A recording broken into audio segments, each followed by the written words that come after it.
ಇದು ತಮಿಳುನಾಡಿನ ತಿರುಕ್ಕುರಿ ಎಂಬ ದೇವಾಲಯದ ಒಂದು ಶಿಲ್ಪ. ಈ ಒಂದು ಶಿಲ್ಪದಲ್ಲಿ 3 ವ್ಯಕ್ತಿಗಳಿದ್ದಾರೆ. ಇದರಲ್ಲಿ ಒಬ್ಬ ವ್ಯಕ್ತಿ ಬಿಲ್ಲು ಮತ್ತು ಬಾಣವನ್ನು ಹಿಡಿದು ನಿಂತಿದ್ದಾನೆ. ಈತ ಯಾರು ಗೊತ್ತಾ? ಈತನೇ ಪ್ರಭು ಶ್ರೀರಾಮಚಂದ್ರ. ಈತನ ಪಕ್ಕದಲ್ಲಿ 2 ವ್ಯಕ್ತಿಗಳಿದ್ದಾರೆ ನೋಡಿ. ಇವರ ಮುಖ ನೋಡಲು ಕೋತಿಯ ಹಾಗೆ ಕಾಣುತ್ತಿದೆ.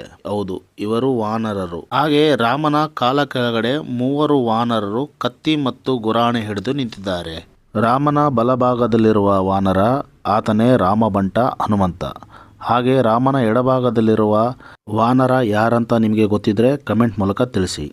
ಇದು ಈ ದೇವಾಲಯದ ಇನ್ನೊಂದು ಶಿಲ್ಪ.